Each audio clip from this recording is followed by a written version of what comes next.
Okay, now text book exercise number 7.2 का देखिएगा sir. The question number आपका now the 4th देखिएगा।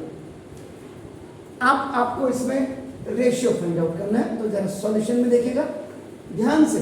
आप यहाँ पे सवाल देखोगे ना, तो आपको देखो जैसे आप कल कह रहे थे कि 9th को सर आपने जब पढ़ाया, तो हमने अगर ऐसे पढ़ा होता है, किसी ने पढ़ाया होता, तो वही है कि एक बार अगर आप डेप्थ तो पकड़ लोगे, फिर आपको कहीं जाने की जरूरत नहीं होगी। देखो find the ratio in which the line segment joining point से आपका देखो -3, 10 एंड दिस 6, -8। ये देखो कहीं पे इज डिवाइडेड बाय आपका देखो दिस, ये जो पॉइंट होगा this C point has a coordinate -1,6।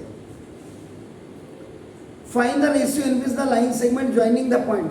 जो लाइन सेगमेंट है उनके पॉइंट से लिए इनको ज्वाइन कर रहे हैं और डिवाइड कर रहे हैं अपना by this point, by this point. इसका मतलब देखो सिंपल सी बात है, ये x1, y1 ये हो गया, and this will be your x2, y2, and ये आपका देखो x, y। इसका मतलब ये m की वैल्यू आपने निकालनी है और n की value you have to find out. Very simple. तो आपने जो basically you have to find out अपने जो टू फाइंड आउट करना है m रेशियो n और आपका AB रेशियो C, ये आपको फाइंड आउट करना है।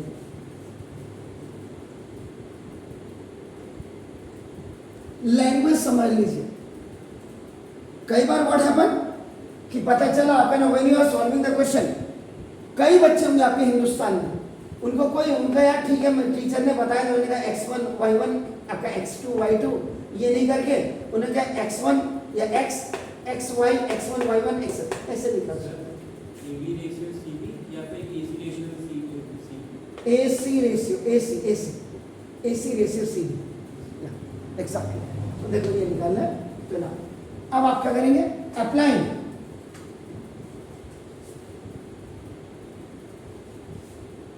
Internal section formula. आपका इस सेक्शन फॉर्मूला मत लिखिएगा, मैंने आपको बोला थोड़ा भी हम किसी से अलग हो, लेकिन अलग जरूर होना है हमने।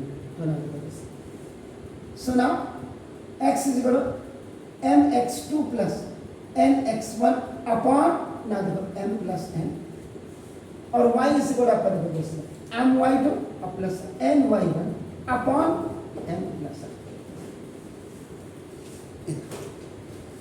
So now the value of x is -1 is equal to m, you have to find out the value of x is 6 upper or plus n is what, n upper रहेगा, और x1 the value of x1 is -3, ये देखिए upon this is m plus n, ये देखिए।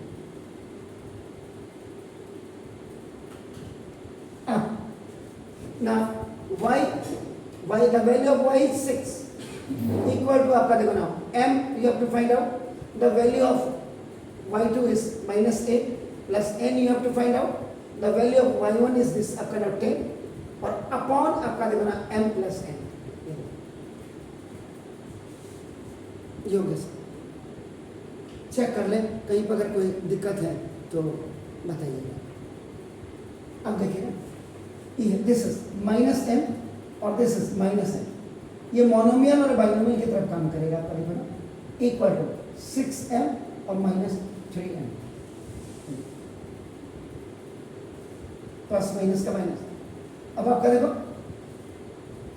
इसको आप उधर ले जाना चाहें तो देखो -m और -6m, ये देखिए ये आया and it will move on the right hand side, -3n और आपका देखो ना दिस a प्लस n, जिसको आप OT कहते हैं।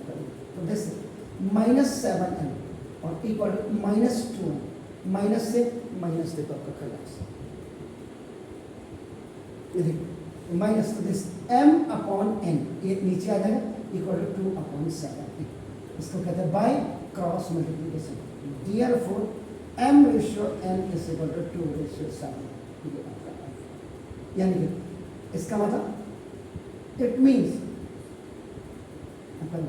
m इज इक्वल टू 2 और n इज इक्वल टू 7, ये कायदे से अगर if you want to it write it separately Sir, can it be m is equals to 7 and n is नहीं सर, जो ऊपर होगा वो यहाँ आएगा, ऊपर की वैल्यू आपका नहीं, न्यूमरेटर की वैल्यू न्यूमरेटर होगी, डिनोमिनेटर की डिनोमिनेटर होगी। और ये जो बेसिकली एक्चुअल में आपका अगर इसको आप रेशियो एंड प्रोपोर्शन में देखेंगे तो ऐसे लिखा जाता है, इक्वल के साइन को ऐसे लिखा जाता है, तो उतना नहीं आता। अब फिर इसको भी चेक कर लेते, 6m जा 6m और प्लस 6n जा 6m equal to minus 8m आपका देखो, और प्लस आपका देखो 10m।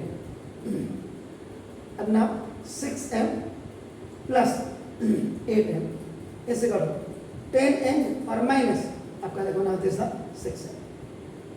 मूविंग देख लीजिए कैसे हो रही है, जैसे linear equation in two variables होती है, one side you have to write variable variable है, तो यहाँ पे दोनों ही variable m and n both are the variables and you have to find out the ratio of the m ratio n. So in one hand you will write m, the value of m, or in another hand you will write up the values of m. So after this what 14 equal to ये आपका कितना होगा 4n। अब आपका m upon n is equal to 4 upon 14, ये आपका देखो this is ये by cross multiplication है, 2 2 जा and 7 m upon n is equal to 2 upon 7, so therefore m ratio n is equal to 2:7।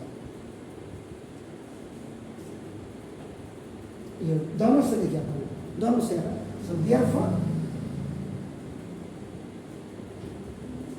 the required ratio is आपका m ratio n और equal to 2:7। Last में आप answer को furnish करके जरूर लिखा करो। Clear sir? Please do it.